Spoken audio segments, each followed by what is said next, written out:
Baik, selamat pagi untuk Bu Rusfa. Sebelumnya terima kasih sudah memberikan kami waktu.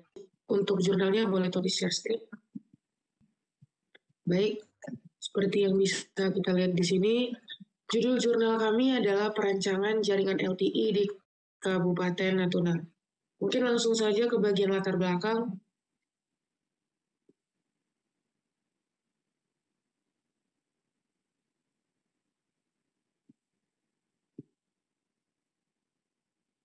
Langsung, oke. Kita masuk ke latar belakang atau pendahuluan. Di sini kami ada membahas 6 topik.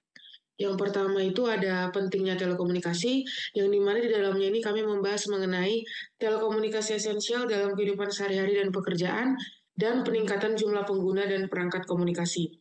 Poin kedua ada kebutuhan infrastruktur di kota Kabupaten Natuna, yang dimana di dalamnya itu membahas mengenai Kabupaten Natuna yang membutuhkan infrastruktur telekomunikasi yang memadai.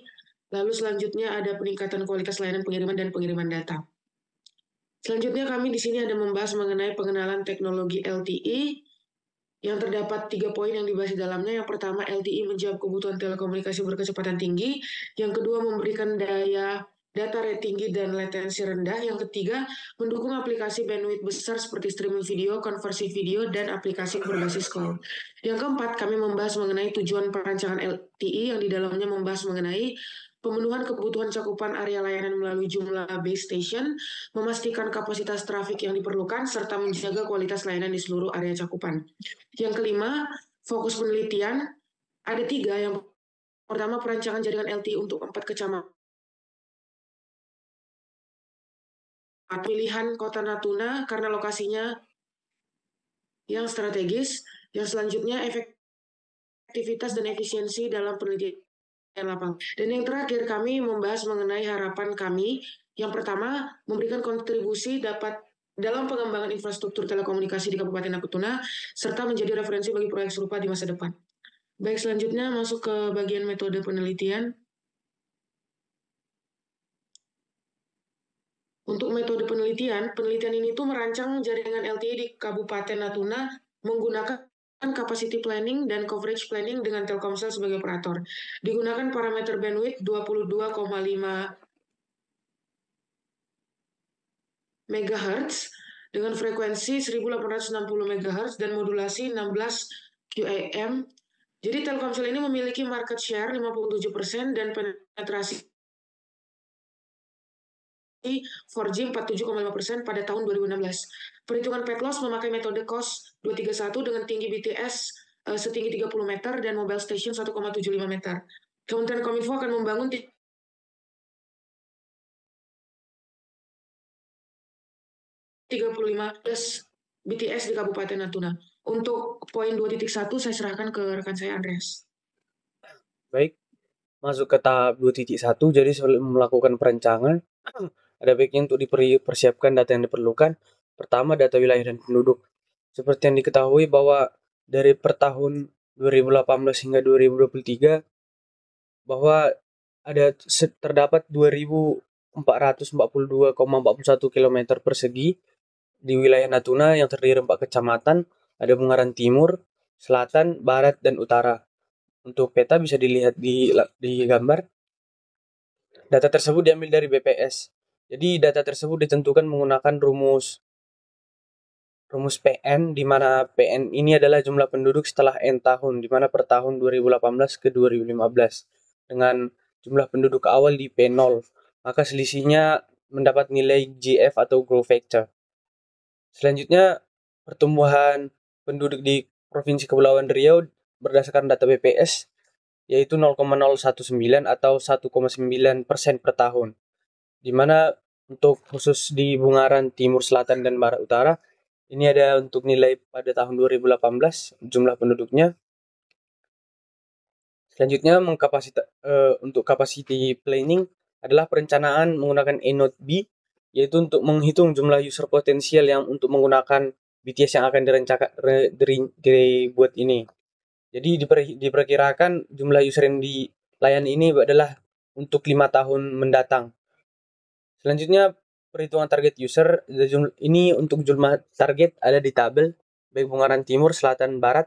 di mana tertinggi itu permintaan adalah di Bungaran Timur, sedangkan terendah di Bungaran Barat. Hal ini sangat berpengaruh pada jumlah penduduk yang sudah disebutkan sebelumnya. Selanjutnya untuk morfologi wilayah, karena akan berpengaruh kepada persebaran BTS nantinya, untungnya untuk semua wilayah di Bungaran atau Kabupaten Natuna ini semuanya open area. Jadi sangat memungkinkan untuk dibangun BTS. Selanjutnya target pengguna di 2023 seperti yang jika disesuaikan dari pertumbuhan tadi yang 1,9 dengan penargetan user itu sebesar 80% dari pengguna potensial, maka berikut adalah target pengguna di tahun 2023. Jadi ini akan berpengaruh nanti ke berapa banyak BTS dan berapa persebarannya di Kabupaten Natuna. Selanjutnya untuk penghitungan network throughput. Ini adalah untuk salah satu tahap penting untuk perencanaan LTE, di mana throughput ini yaitu kapasitas maksimal yang dapat ditransmisikan melalui jaringan dalam satuan waktu tertentu. Untuk LTE sendiri, throughput ini dihitung untuk uplink atau UL ataupun downlink atau DL. Untuk penghitungannya, parameter dasarnya itu adalah single user throughput atau SUT, yaitu kapasitas data yang dapat ditransmisikan oleh pengguna. Selanjutnya jumlah pengguna atau N proyeksi jumlah pengguna LTE di wilayah tersebut atau Natuna. Jadi berikut adalah data yang telah diambil berdasarkan SUT, UL, uplink dan untuk downlink DL. Ada VoIP, video conference, gaming. Ini adalah cakupan kecepatannya di UL ataupun DL. Jadi tabel ini menunjukkan estimasi kebutuhan throughput per jenis layanan uplink atau downlink di area terbuka atau open coverage tadi, open area. Selanjutnya untuk menghitung throughput, untuk UL adalah rumus berikut, yaitu SUT UL kali jumlah pengguna. Setelah didapat hasil itu 14,26 Mbps. Untuk DL-nya lebih tinggi sedikit, karena SUT DL kali jumlah pengguna didapat hasil 43,39 Mbps. Jadi setelah didapat perhitungannya, maka nilai network kebutuhan setiap kecamatan ini dapat dilihat di sini. Seperti yang dijelaskan bahwa Bungaran Timur memiliki permintaan yang UL dan DL tertinggi. Selanjutnya menghitung site capacity. Untuk site area digunakan rumus coverage area per number of site. Untuk radius sendiri digunakan akar dari site area per 2,6. Jadi luas jumlah dan radius site di Kabupaten Natuna sebagai berikut dengan radius yang tidak terlalu jauh. Untuk Bungaran sendiri dengan luas 10,56 km persegi dibutuhkan jumlah site 4 buah, sedangkan untuk Bungaran Selatan 5, Bungaran Barat 3, dan Bungaran Utara 4. Selanjutnya untuk perhitungan path loss. Di bagian ini dilakukan perhitungan path loss dengan inode B menggunakan cos 231, di mana path loss ini adalah kondisi mana kehilangan daya sinyal saat sinyal radio menyebar atau transmitter ke receiver mobile station dan dipengaruhi beberapa faktor, contohnya itu frekuensi, tingginya antena ataupun jarak. Di mana perhitungan path loss ini dari rumus yang disebutkan, di mana FMAZ-nya itu adalah frekuensi dalam MHz, H itu adalah tinggi BTS, HRH itu adalah tinggi mobile station, R itu adalah radius dalam kilometer, sedangkan CM itu adalah faktor tambahan seperti koreksi medan ataupun kondisi lingkungan. Pertama untuk rumus HR itu digunakan rumus sebagai berikut, 3,2 log 11,5 kali HMS dikuadratkan kurang 4,97. Ini untuk tinggi mobile station dalam meter. Jadi untuk nilai path loss di Kabupaten Natuna ini adalah berikut, tidak terlalu jauh dalam desibel. Selanjutnya adalah untuk coverage planning. Jadi setelah melalui 2 tahap yang sudah saya jelaskan, maka coverage planning sangat penting untuk memastikan bahwa seluruh wilayah ini dapat mendapat cakupan sinyal yang optimal. Pada tahap ini nilai MAPL atau maximum allowed plate loss dari perangkat dibandingkan dengan nilai plate loss yang dihitung dengan metode COS231 tadi di Kabupaten Natuna. Ini adalah untuk link budget downlink, bisa dilihat dalam desibel untuk nilai NODB-nya. Jadi hasil perbandingan coverage LTE di Kabupaten Natuna semuanya terpenuhi.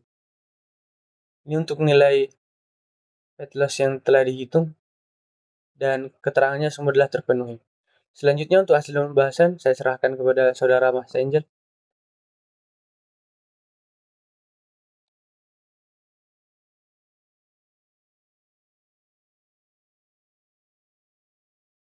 Sorry, masih off mic.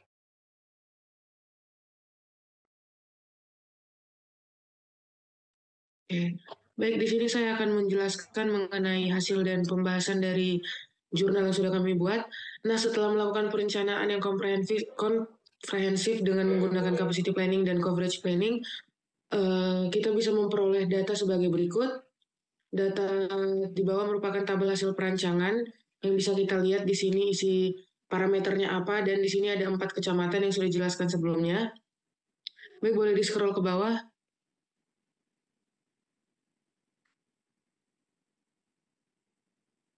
Untuk perencanaan kapasitas, jadi analisis terhadap luas daerah dan jumlah penduduk di setiap kecamatan di Kabupaten Natuna ini menunjukkan variasi kebutuhan jumlah site atau sel untuk memastikan cakupan merata dan optimal.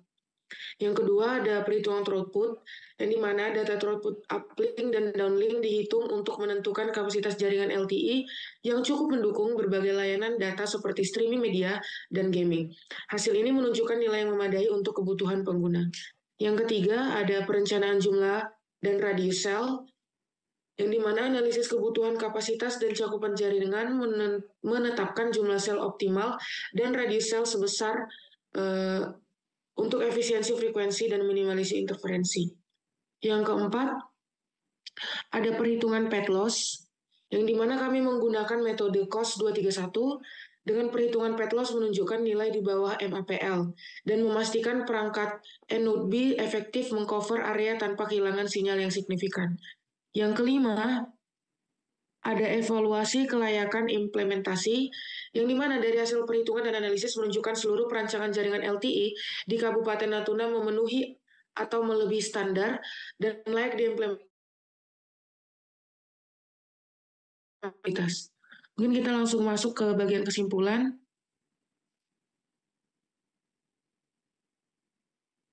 Oke, perencanaan jaringan LTE di Kabupaten Natuna mencakup wilayah seluas 2.442,41 km kuadrat dan 4 kecamatan utama, yang dimana ada Bungaran Timur, Bungaran Selatan, Bunguran Barat, dan Bunguran Utara dengan 12 tower BTS untuk mencakup cakupan yang optimal.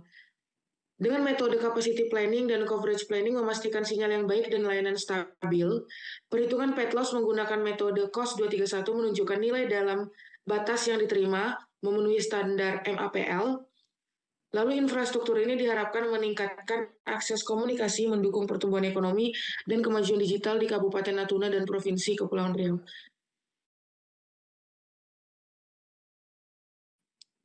Baik, mungkin berikut saja penjelasan yang dapat kami sampaikan untuk hasil dari jurnal kami yang berjudul Mohon Maaf. Selamat pagi, Bu.